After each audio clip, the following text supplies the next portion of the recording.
बिस्मिल्लाहिर्रहमानिर्रहीम। अस्सलाम वालेकुम नाज़रीन, आप यूट्यूब चैनल देख रहे हैं। मैं इमरान खान हूँ।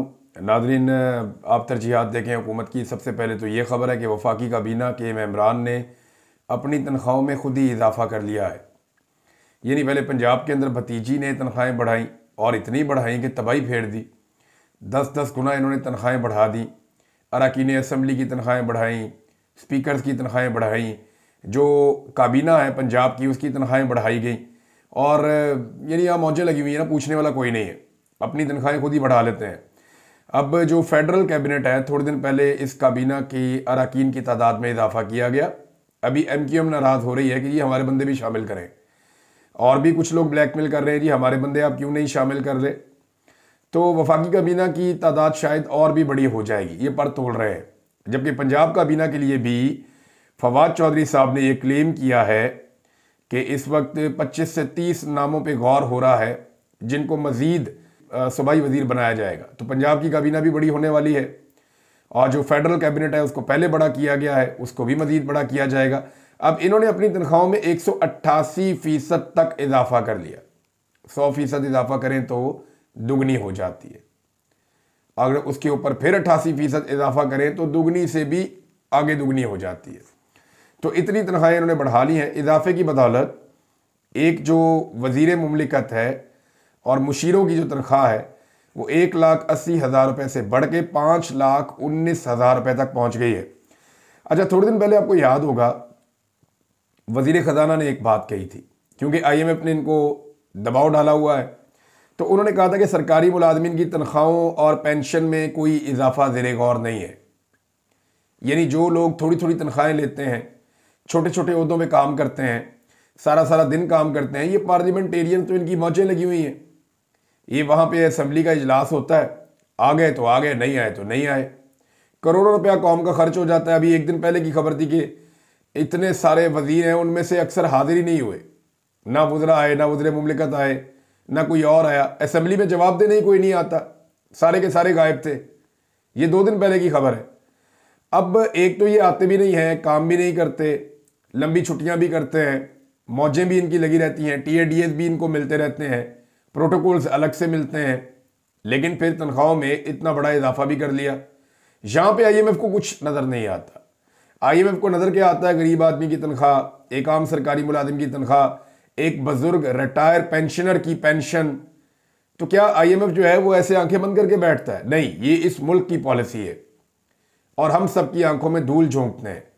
अब यहाँ पे जो कहा गया था कि जी सरकारी मुलाजमीन की और जो बेचारे रिटायर मुलाजमीन हैं उनकी पेंशनों में और सरकारी मुलाजमीन की तनख्वाहों में इजाफा ज़ेरे गौर नहीं है। यूटिलिटी स्टोर से 6,000 बंदा फारिग किया जा रहा है। पंजाब के अंदर हेल्थ डिपार्टमेंट से बेशुमार बंदे फारिग कर दिए गए हैं। अस्पतालों में दवाइयों के लिए पैसे नहीं है। एड्स कंट्रोल प्रोग्राम चल रहा है। अब 3 महीने से वहां मुलाजमीन को, सैकड़ों मुलाजमीन को वो एहतजाज कर रहे हैं, 3 महीने से उनको तनख्वाहें नहीं मिल रही, और इन्होंने एड्स को रोकना है पंजाब में। तो एक के बाद एक नाअहली है, लेकिन पैसा खर्च कहां पे कर रहे हैं? ले जाओ इनको प्रोटोकॉल के साथ बैरून मुल्क। मैंने आपको 2 दिन पहले एक वीडियो की थी, उसमें मैंने आपको बताया था कि ये लोग उम्रे पर तो गए हैं, लेकिन उससे पहले कैमरास का बंदोबस्त किया गया है। जरा वो क्लिप आप सुने, 1 मिनट में आपको सुनाता हूँ, ये सुने जरा। ये सरकारी वसाइल के ऊपर और प्रोटोकॉल के ऊपर उम्रे पे रवाना हुए हैं शहबाज शरीफ और मरियम नवाज। अंदाजा कीजिए आप, अल्लाह की इबादत करने जा रहे हैं, सरकारी वसाइल, सरकारी लोग साथ जा रहे हैं, बहुत सारे लोग साथ ज्वाइन कर रहे हैं। वज़ीर आज़म एक जेट के अंदर जा रहे हैं, वज़ीर आला उनके साथ जा रही हैं, सरकारी वसाइल हैं, सरकारी प्रोटोकॉल हैं। अंदाज़ा कीजिए आप, ये उम्रा हो रहा है रमज़ान मुबारक में।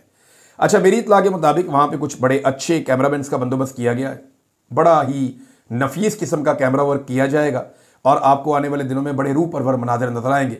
और बैकग्राउंड के अंदर जो है वो इस्लामिक म्यूज़िक या कुछ नातें आपको सुनाई देंगी, और फ्रंट के ऊपर स्लोमोज बनेंगे, कुछ ऐसी वीडियोस बनेगी। कैमरा वर्क का बंदोबस्त किया गया है। बहरहाल अब ये तय करना है कि जो वीडियोस बनती हैं उनको कब कब कैसे कैसे किस किस ने अपलोड करना है और वो कहाँ तक जाती हैं। तो देखें, आपने सुना, मैंने आपको पहले बताया था कि उम्रे पे जाने से पहले कैमरे पहुंचेंगे वहाँ पे और उनका बंदोबस्त किया गया। अब जनाब ये कैमरे बहुत बड़े साइज़ के हैं और बाकायदा इनके लिए एरिया पहले खाली करवाया जाता है, पूरा एरिया इनके लिए मुख्तस किया जाता है, चाहे चचा हो चाहे भतीजी हो, और फिर उन्हें भरपूर मौका फराहम किया जाता है कि आप रूह परवर मनाजिर जो है वो फिल्मा लें। तो वहाँ पे मरीम नवाज बच्चों के साथ बैठ के टॉप क्लास किस्म के कैमराज हैं, वो 3 एंगल से कवर कर रहे हैं मस्जिद नबवी में। ये क्या ड्रामा चल रहा है? ये वो मुकाम है जहाँ पे जाके इंसान कांप जाता है, ये वो मुकाम है जहाँ पे इंसान अपने आप को भूल जाता है। लेकिन इन्हें वहाँ भी याद है कि हमें पब्लिसिटी करनी है, हमें यहाँ से कुछ ऐसे मनाजिर पाकिस्तान भिजवाने हैं जिससे हम पाकिस्तान की भोली भाली आवाम के मजहबी जज्बात को इस्तेमाल करते हुए अपनी पब्लिसिटी कर लें और आवाम के दिलों के अंदर कोई जगह बनाने में कामयाब हो जाएं। वो हो नहीं पा रहा। देखिए, एक ऐसा आदमी है जो 1.5 साल से नजर नहीं आ रहा, 1.5 साल से ज्यादा हो गए, ना पाकिस्तानी अवाम ने उसको देखा ना उसकी आवाज सुनी, सारी अवाम उसके साथ खड़ी है। और एक तरफ ये लोग हैं कि 4-4, 5-5 बड़े साइज के कैमरा, वो इतने इतने बड़े कैमरे हैं। वो शहबाज शरीफ की एक वीडियो के अंदर आया भी हुआ, शहबाज शरीफ, अलीम खान, ये ओन चौधरी, ये सारे खड़े हैं और शर्जील मेमन भी गालिबन मुझे नजर आ रहे हैं। तो बड़ा वाला कैमरा कांधे पे रख के जो है ना, नबी अकरम सल्लल्लाहु अलैहि वसल्लम का रोज़ा मुबारक है, वहाँ जालियों के सामने बंदा खड़ा हुआ है, वहाँ तो आप पुश्त कर ही नहीं सकते, यानी इंसान का दिल ही नहीं मानता। तो वो कैमरामैन इनकी तरफ मुंह करके उस तरफ पुश्त करके खड़ा और यूं करके वो बना रहा है। वैसे वहाँ पे और लोग भी ऐसे ही खड़े होते हैं जो सऊदीज़ हैं, वो इन चीज़ों में उनकी इतनी अकीदत का अंदाज ज़रा मुख्तलिफ है उनका, वो वहाँ खड़े होते हैं। तो बहरहाल ये अपने वीडियोज़ बनाना इनके लिए ज़्यादा ज़रूरी है, बाकी चीज़ें इनके लिए ज़रूरी नहीं है, और ये धड़ाधड़ वीडियोज़ बना रहे हैं। मरीम नवाज बच्चों के साथ बैठ गई ज़मीन पे, वहाँ पे अब अगर आप लॉन्ग व्यू किसी तरह आप देख सकते हैं, तो वो जगह खाली करवाई गई, फिर जनाब बिठाया गया, फिर 3 तरफ कैमरे फिर रहे हैं यूं करके, बड़े बड़े कैमरे, जैसे वो वज़ीर आला हाउस के अंदर आपने वीडियो देखी होगी। तो ये जनाब इनका चल रहा है। इमरान खान साहब की जब कोई वीडियो आती थी ना मदीना मुनव्वरा से या मक्का मुकरमा से, तो ये लोग तनकीद करते थे कि इमरान खान इस्लामी टच दे रहा है और इस्लामी मुकामात जो हैं, हमारे मजहबी मुकामात जो हैं, वहाँ से जाकर वीडियोज़ जारी करके वो अवाम को यही इल्ज़ामात वो उन पर लगाते थे जो अभी मैंने बात की है। लेकिन इमरान खान की जितनी भी वीडियोज़ आती थी, कभी भी ऐसे हैवी कैमराज और ये सारी प्रोडक्शन टीमें ये कभी नहीं जाती थी, वो प्लानिंग के साथ कुछ नहीं करता था। वो लोग अपना कोई भी अपना मोबाइल फ़ोन उठाता था, ऐसे करके इमरान खान की वीडियो बनाना शुरू कर देता था। इमरान खान की जितनी भी वीडियोज़ आई हैं, दुनिया के जिस मुल्क से भी आई हैं, जहाँ से भी आई हैं, ज़्यादातर वीडियोज़ जो हैं, यानी सारी वीडियोज़ तकरीबन वो रैंडम है। इमरान खान खाना खा रहा है, किसी ने अपने मोबाइल से बना ली। इमरान खान कहीं पे जा रहा है, वर्जिश कर रहा है, भाग रहा है, अपना कोई काम कर रहा है, किसी जगह पे सफ़र कर रहा है, पैदल चल रहे, वो इमरान खान साहब की वीडियो रैंडम बनती थी। अगर वो मक्का मुकरमा में है या मदीना मुनव्वरा में है, लोग उनको मिलना चाहते हैं, लोग उनके पास आ रहे हैं या इमरान खान को प्रोटोकॉल दे रहे हैं, तो लोग ही वीडियोस बना रहे होते थे और वो लोग ही वीडियोस वायरल कर देते थे। यहां पे सिलसिला उल्टा है, ये लोगों के अंदर तो जा नहीं सकते, मुकद्दस मकामात में भी लोगों के अंदर नहीं जा सकते, इनको बाकायदा जो है वो सहूलत लेनी पड़ती है वहाँ की गवर्नमेंट से कि जनाब यहाँ पे हमें सहूलत दी जाए, और एक प्रोडक्शन की भी बाकायदा इनको एक आदत है, वो भी ये करवाते हैं अपने लिए और फिर ये भिजवाते हैं। इमरान खान साहब का ये काम खुद ही होता था। नेचुरल में और ड्रामा में बहुत फ़र्क है, यानी ये जो करते हैं ये एक फिल्म बना के चलाते हैं, और इमरान खान साहब जो है वो एक हकीकत है, और इसको आपको मानना पड़ेगा। फिल्म में और हकीकत में जो है फ़र्क तो होता है। फिर हकीकी ज़िंदगी का हीरो इमरान खान है और ये फिल्में बनाते हैं, इनको फिल्मों का शौक़ है, एक्टिंग का शौक़ है, और ये उसके ही हीरो बनाए जाते हैं। बच्चों के साथ वीडियो जनाब बनाई गई है, वो बच्चों के पीछे से कैमरा कभी इधर जाता है, कभी इधर जाता है, कभी यहाँ से तस्वीर आती है। और मैंने आपको कहा था ना, इस्लामिक म्यूज़िक भी रखा गया है, और ये बाकायदा एंगलिंग है इसकी कि किस तरीके से इस दौरे की एंगलिंग करनी है और किस तरीके से इस दौरे को आवाम के सामने पेश करना है। दूसरी जानिब नाज़रीन, जो फरहान मलिक साहब हैं, बड़े अच्छे जर्नलिस्ट हैं। देखें, आप में से बहुत सारे लोग उन्हें नहीं जानते क्योंकि वो मेरी तरह कैमरे के ऊपर आकर सामने काम नहीं करते, लेकिन मेरी तरह के बेशुमार लोग हैं जो फरहान मलिक साहब की वजह से जाने जाते हैं। और फरहान मलिक साहब ने बहुत सारे सहाफ़ी बनाए हैं, बहुत सारे लोगों को हीरो बनाया उन्होंने, उन्हें जर्नलिज्म सिखाया उन्होंने। वो बड़े काबिल आदमी हैं, और उनको जो है वो गिरफ्तार कर लिया गया सिर्फ इसलिए कि उनकी बात पसंद नहीं है। ये वो आदमी है जिसने अपनी नौकरी की कुर्बानी दी, अपने करियर की कुर्बानी दी कि कोई बात नहीं, मैं बग़ैर पैसों के काम कर लूँगा, मैं कम पैसों में गुजारा कर लूँगा, लेकिन मैं झुकूँगा नहीं, मैं अपने सहाफ़त का सौदा नहीं करूँगा। मैंने आपको कल मिसाल दी फ़ाद हुसैन साहब की, उन्होंने अपनी सहाफ़त का सौदा करके सहाफ़त तबाह करवा ली। फरहान मलिक साहब ने कहा कि नहीं, मैं ऐसा नहीं करूँगा। दोनों एक एक चैनल के डायरेक्टर न्यूज़ थे, एक एक्सप्रेस के डायरेक्टर न्यूज़ थे, एक जो है वो समा टीवी के डायरेक्टर न्यूज़ थे, और समा टीवी को जो बुलंदियों के ऊपर लेकर गए वो फरहान मलिक साहब का उसमें बहुत बड़ा रोल है। केस तो उनका डिस्चार्ज होना चाहिए था, लेकिन पीका के अंदर जकड़े गए हैं। ये जो पीका बनाया गया आप सब जानते हैं, तो कानूनी नहीं है। तो यहाँ पे जो है उनका रिमांड दे दिया गया 4 दिन का। इंतहाई अफसोसनाक वाकया है। तमाम सहाफ़ी और सहाफ़ती तंजीमें जो हैं वो इसकी मजम्मत कर रहे हैं। अहमद नुरानी साहब के भाइयों की अगर बात करें तो उनको भी नहीं छोड़ा जा रहा, और उनका जो केस लगा हुआ है ये अब अदालत के अंदर सुना गया 3 दिन के बाद। FIR पुलिस दर्ज नहीं कर रही, आप अंदाज़ा कीजिए। अब ये एहतशाम कियानी साहब ने रिपोर्ट किया है। समाअत हुई है इस्लामाबाद हाई कोर्ट के जस्टिस इनाम अमीन मिनहाज साहब ने केस की समाअत की। मैंने आपको बताया था कि जो जबरी गुमशुदगियों के मामलात हैं वो अब जो जजेस पहले सुनते थे उनके पास नहीं जाएंगे। ये जबरी गुमशुदगियों के मामलात को और इमरान खान के केसेस को, इस तरह की चीज़ों को टैकल करने के लिए नए जजेस लाए गए हैं हाई कोर्ट्स के अंदर, ताकि एस्टेब्लिशमेंट अगर किसी को गायब करती है, जबरी तौर पे लापता करती है, तो उसके लवाहिकीन जब अदालत में जाएं तो वहाँ पे उन्हें शदीद मायूसी हो, और उस मायूसी के आलम में वो कंप्रोमाइज़ करने पे मजबूर हो जाएं और एस्टेब्लिशमेंट अपनी बात मनवा ले उनसे। तो अदालतों में तो इंसाफ नापैद है। ये ज़रा आप सुनिए ना, देखिए। इस्लामाबाद हाई कोर्ट ने SHO थाना नून से पीर को रिकॉर्ड और रिपोर्ट तलब कर ली। SHO से हाई कोर्ट के अंदर SHO पेश हुआ, अंदाज़ा कीजिए आप। और SHO से कहा जी रिकॉर्ड लेकर आ जाओ पीर वाले दिन। और SHO साहब आपके इलाके में क्या हो रहा है, बंदे उठाए जा रहे हैं, जज साहब ने कहा। उन्होंने कहा जी दरियाफ्त जारी है, जल्द पेशरफ्त हो जाएगी। SHO ने कहा। कहाँ पे IGs को बुलाया जाता था, कहाँ पे DIGs पेश होते थे, SHO आए। क्या आप अब तक इंक्वायरी से मुताल्लिक कोई रिकॉर्ड लाए हैं? अब SHO कह रहे हैं जनाब मैं तो ड्यूटी पे था, सीधा अदालत में पेश हुआ हूँ। सिर्फ पेश होकर ये कह देना कि इंक्वायरी की है ये काफ़ी नहीं है। ईमान मज़ारी साहबा ने फिर मुदाखलत की। तो इस पे जज साहब ने आगे से मुदाखलत की कि पहले मुझे मालूम करने दें कि उन्होंने क्या किया है। ये अब जज साहब ने मुदाखलत की ईमान मज़ारी साहबा को कि SHO साहब की तौहीन ना हो जाए। फिर उसके बाद SHO पीर को तहरीरी तौर पर बताएं कि उन्होंने क्या किया। ये जस्टिस इनाम अमीन मिनहाज साहब ने कहा। इस पे ईमान मज़ारी साहबा ने कहा कि 3 दिनों में उन्होंने FIR तक नहीं काटी, इससे पता चलता है। इस पे जो है वो जज साहब ने कहा कि इनकी रिपोर्ट आने दें वरना मैं IG इस्लामाबाद को तलब करूंगा। अदालत ने केस की समाअत 24 मार्च तक मुलतवी कर दी। किसी बंदे को अगर एजेंसियां उठाना चाहें और इस तरह के जजेस मैसर हों तो 3 महीने 4 महीने तक केस को बड़े आराम से लटकाया जा सकता है। तो ये एक बड़ी सहूलत है जो पाकिस्तान के इदारों को मैसर है कि जबरी तौर पर इंसानों को लापता करें और फिर भूल जाएं। नादरीन, वसअतुल्लाह खान साहब का जो एक कॉलम है वो बहुत मकबूल हो रहा है पाकिस्तान में। इन्होंने BBC के ऊपर कॉलम लिखा है। इसका लुब्बे लुबाब ये है कि पाकिस्तान ने 78 बरस में मुतअद्दिद बार हार्ड सॉफ्ट रियासत बनाने का तजर्बा किया। कभी हार्ड रियासत बना दी, कभी सॉफ्ट रियासत बना दी। एक आध बार मुकम्मल आईनी रियासत बनने का भी तजर्बा कर लिया जाए तो क्या हर्ज है। एक दफ़ा आइन पे भी चल के देख लेना। यहाँ तो डिक्टेटरों ने आइन को पामाल किया। हत्ता कि अभी डिक्टेटर तो मौजूद नहीं है, बज़ाहिर आपको सामने दिखाई नहीं देता, लेकिन मिलिट्री एस्टेब्लिशमेंट पाकिस्तान को कंट्रोल करती है ना। तो ये जो मिलिट्री एस्टेब्लिशमेंट, इन्होंने भी एक तरह का मार्शल लॉ इस मुल्क में लगाया हुआ है।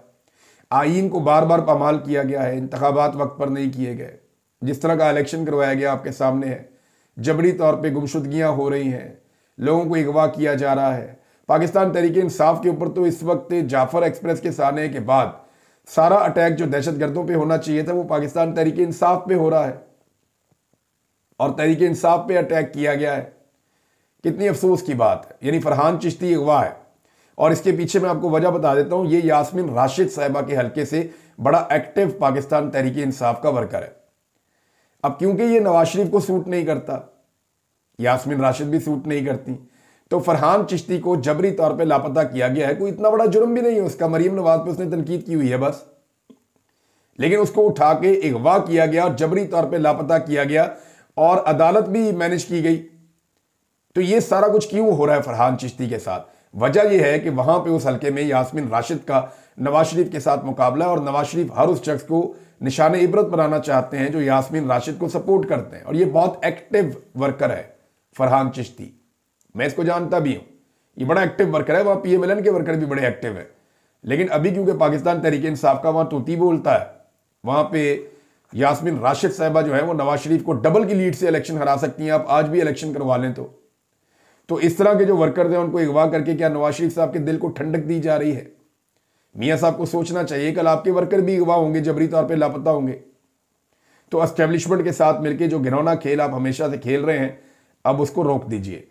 अच्छा, तहरीक इंसाफ के लोग ज्यादा उठाए जा रहे हैं, मैं आपको ये बता रहा था, और लगातार तहरीक इंसाफ के ऊपर क्रैकडाउन हो रहा है। वसअतुल्लाह खान साहब कहते हैं आगे कि अगर आईनी रियासत बनने का तजर्बा भी कर लिया जाए तो क्या हर्ज है, जिंदगी भर सख्त लौंडा बनने की तको-दो में आखिर कब तक दौड़ा जा सकता है। देखिए, पाकिस्तान की मिलिट्री एस्टेब्लिशमेंट में एक सोच है कि वो हीरोज हैं। देखें, नगमे भी वो जारी करते हैं अपने, और ISPR नगमे जारी करता है, और वो हीरोज की तरह ज़िंदगी गुजारते हैं कि हम ज़्यादा ताकतवर हैं, ज़्यादा मजबूत हैं, सबसे अच्छे हैं, सबसे ईमानदार हैं, जान की कुर्बानी भी देते हैं। बहुत सारी लोगों की जो है वो ये इनकी सोच ये बन गई है। पाकिस्तानी बहुत सारी चीज़ों की कदर भी करते हैं, जैसा कि जिस तरह सिपाही कुर्बानियाँ देते हैं, जिस तरह शहादतें होती हैं, जिस तरह वो ड्यूटीज़ देते हैं अपनी बड़ी फ़र्ज शनासी के साथ। बहुत सारे ऐसे मुश्किल काम हैं जब बाकी इदारे कमज़ोर पड़ते हैं तो ये आके मदद भी करते हैं। तो ये चीज़ें अवाम को अच्छी लगती हैं, अवाम इसकी तारीफ़ भी करती है।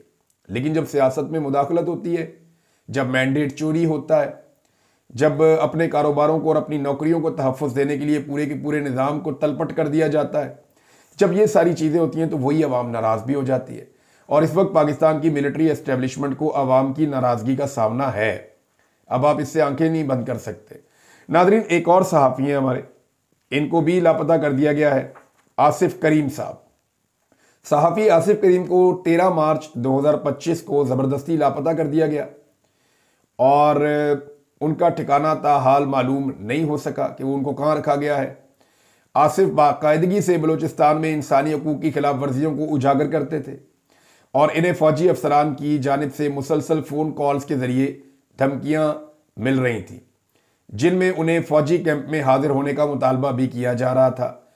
ये ईमान ज़ैनब मज़ारी साहिबा ने ये वाला ट्वीट किया है।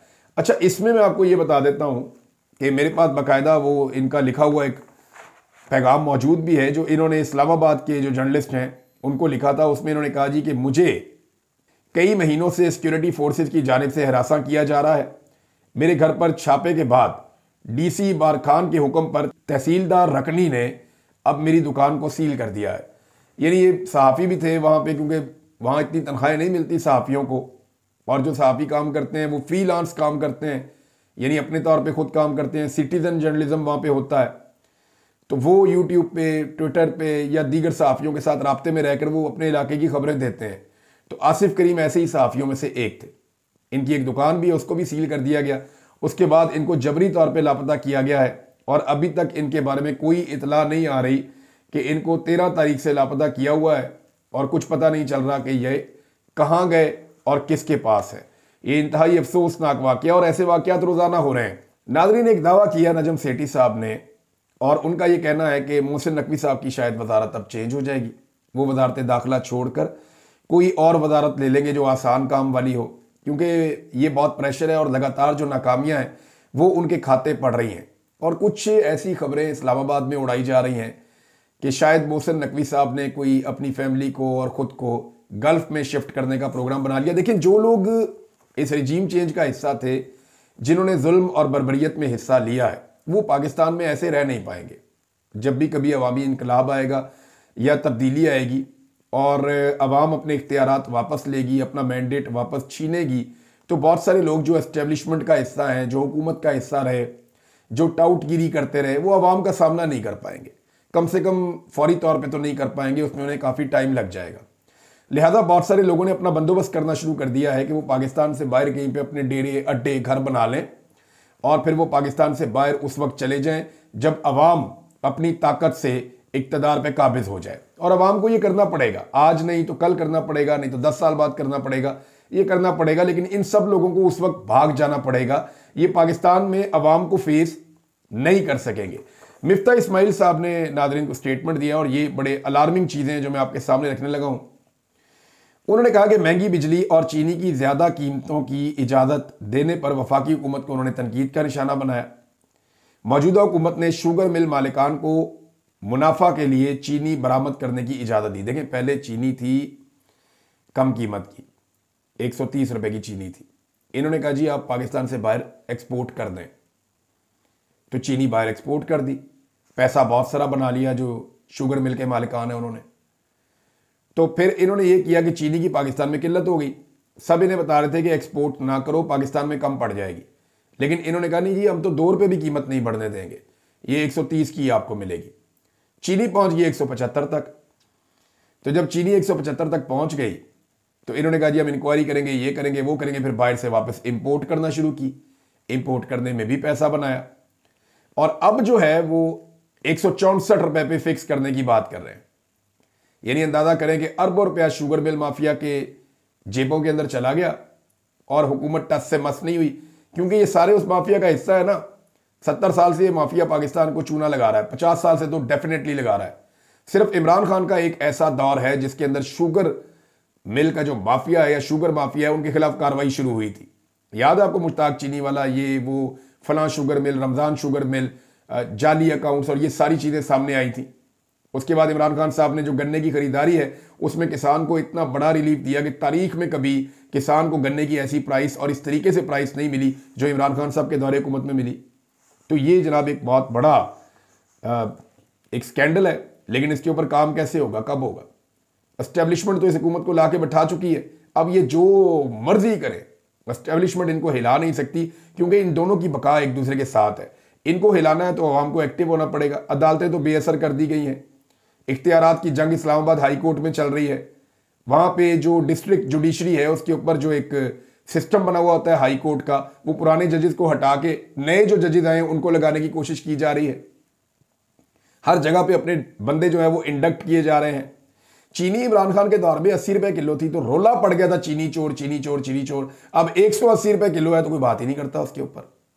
यानी मुझे हैरत होती है कि कैसी 2 नंबरी है इनकी। और अब कहते हैं जनाब कि हम 164 रुपए की बेचेंगे, तो वो जो ऊपर के 34 रुपए हैं वो किसकी जेब में जाएंगे? तो ये फ्रॉड इन्होंने कौम के साथ हमेशा किया है, और ये भी उसी तरह का एक फ्रॉड है। जैसे इन्होंने ये आईपीपीज लगा दिए थे, ऐसे खौफनाक आईपीपीज इन्होंने लगाए हैं पाकिस्तान में कि आप 1 यूनिट बिजली खरीदते हैं और 3 यूनिट के आप पैसे देते हैं। यानी शहबाज शरीफ और नवाज शरीफ ने, ये कमीशन का ही चक्कर होता है ना इस तरह की चीजों में। और क्या होता है कि आप इतनी गलत प्लानिंग करें कि आपकी जरूरत है फर्ज करें 2000 और आप लगा रहे हैं 4000, और बाद में अवाम के ऊपर डबल उसके ऊपर टैक्स डाल के बहुत सारी और चीजें शामिल करके 3 गुना के पैसे अवाम से आप ले रहे हैं। अवाम से आप बिजली खरीदना चाहते हैं 10 रुपए का यूनिट, बेचना चाहते हैं आप 65 रुपए का यूनिट, 70 रुपए का यूनिट। आईपीपी से आप बिजली खरीदते हैं इतनी महंगी, अवाम से आप खरीदते हैं बहुत सस्ती नेट मीटरिंग के चक्कर में। तो ये अवाम को हर जगह पे चूना लगाते हैं, हर जगह पे अवाम को रुसवा करते हैं, उसे परेशान करते हैं। नाज़रीन, खबरें और भी हैं मेरे पास, लेकिन मेरे ख्याल में वीलॉग काफ़ी लंबा हो गया। बाकी बातें हम नेक्स्ट वीलॉग में करेंगे। कुछ चीज़ें आपके साथ मैंने शेयर करनी है। अलीमा खान साहबा की जो तहकीकात हुई, नवाज शरीफ साहब की बीमारी और उनकी मुलाकातें, कुछ और चीज़ें भी है। अब तक के लिए इतने, अपना ख्याल रखिएगा, अपने चैनल का भी। अल्लाह हाफिज़।